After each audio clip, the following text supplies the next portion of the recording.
Hello, welcome to another art video. My name is Nikki. This is a portrait again, and today's portrait is actually a black and white portrait. Lovely reference as usual. This portrait was another one with a lot of attitude and really got me excited to paint it. Starting with the rough sketch, I'm kind of getting a feel for the piece and trying to put things in the right place. I had a little trouble like getting her face shape right. I adjust things quite a bit, but I mean that's natural. You know, you're gonna have to fix and adjust. I like the I guess the comparison that someone made to sculpture. It's like you're sculpting with shadows and lights and darks. You know, you're sculpting with color, and when I think about it that way, it makes me feel a lot more free to change and edit things constantly, you know, and not feel like, oh, I'm messing this up, and not feel frustrated. You know, I have a love-hate relationship with the black and white pictures, you know, because on the one hand, I want to get better at color paintings and seeing color and knowing what colors to choose for my own pieces. But on the other hand, these black and whites are so moody and so emotional. Like you can really feel them, and I really enjoyed that about this piece, especially the way the lights and darks really played with each other. It was really cool, you know, especially this stage, the blocking in of the color. You could really get a lot of emotion from it even before it was rendered, and I really love that about it. And her expression, I love her expression. You know, there's just that slight furrowing of the brow, and I really tried my best to see if I could capture that in my painting, in my render. There was even someone in my Twitch chat that was like, oh my gosh, the black and whites are always my favorite. And I'm like, why? And he was like, oh, you know, because it has such a mood to it. And you know, he's right. I agree with that. I love the mood of the black and whites, but I always feel like it's a cop-out because I'm really trying to improve, you know. I'm trying to get better at my painting skills, and I feel like the black and whites are almost easier because I don't have to think about the colors that I'm choosing and how the colors interplay. It's like a third dimension to the piece, and I kind of feel like the black and whites are easier, but sometimes I feel like the black and whites can still be difficult. Like this one was a little tricky. I got some of the values a little off on her face. It kind of made her face look poofy, and I didn't really know what the problem was until like I left the painting and came back to it the next day, on the next stream. And you'll see when I adjust the values on her face later. Right now you can kind of see how the shadows under her cheeks are a little too dark, and it makes her face look more puffy than the reference. The reference her face in the reference is a lot smoother. But you know, that's just, you know, gonna be practice of me being able to see and choose the right tones and the right values, you know. And another thing, like black and whites are great practice with choosing value, which is one of the things I have to work on. It's great to kind of like isolate the issue and just work on values and not have to worry about colors and hues and the working together of different hues in your picture. You can just worry about the values. So at the same time, you know, black and whites are good to practice with, even though they might seem a little easier because you're not worrying about color.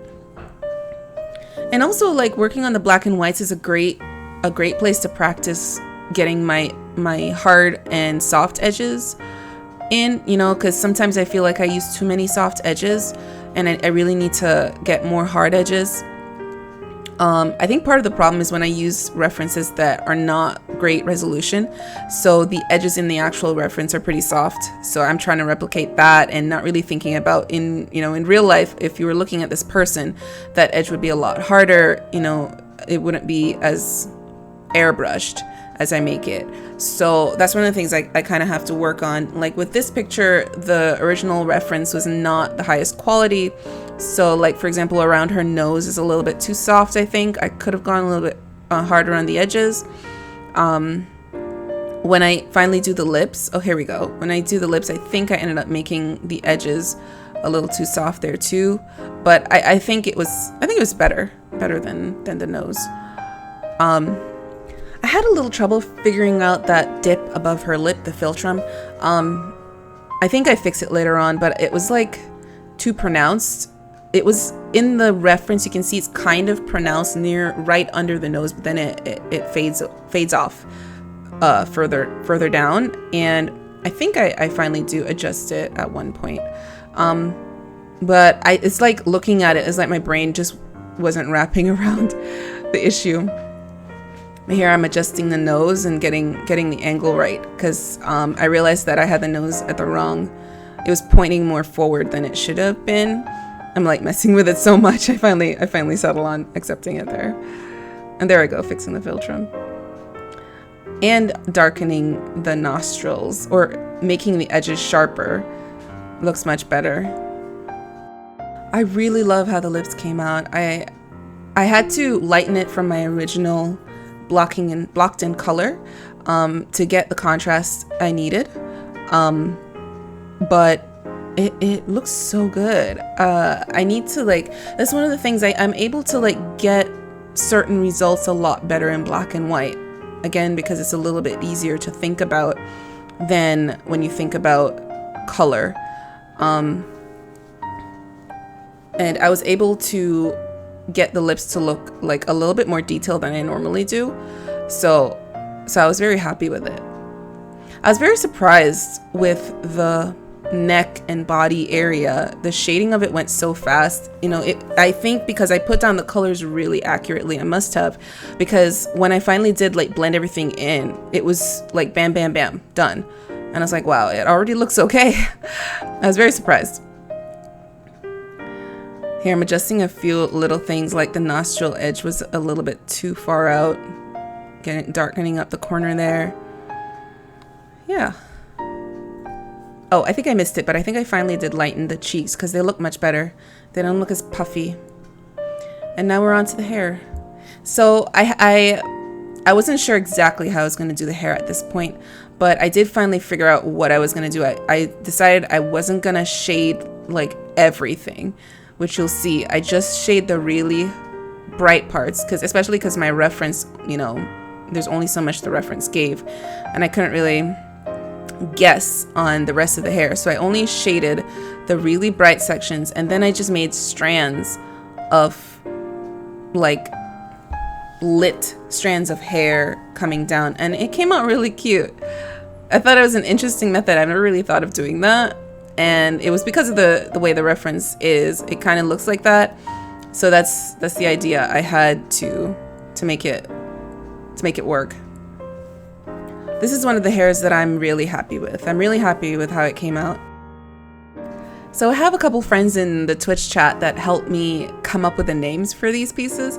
And one friend in particular had this method of using interesting and very descriptive words that kind of things that I didn't really think of using before. I kind of kept my titles pretty basic, pretty straightforward, and I liked the type of words he was using. So some of the titles that I have, vexed gaze and pale distaste, they're just so descriptive and colorful. I really love it.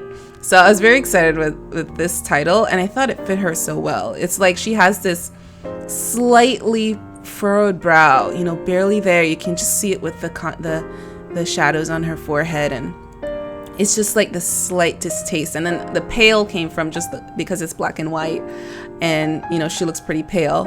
So I was really happy with the title of this one. But what do you think? What do you think of when you look at this picture? What name comes to mind for you? I'm curious to know.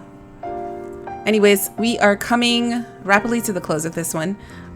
This is definitely up there with one of my favorites. I really love the hair. I love the texture of the skin. I think the airbrushed look really worked on this one.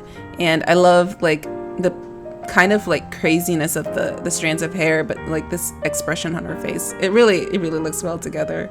I hope you enjoyed this video. If you're interested in seeing me draw in real time, feel free to check me out on Twitch The link will be in the description. Anyways, thanks for watching, and I'll see you next time. Bye.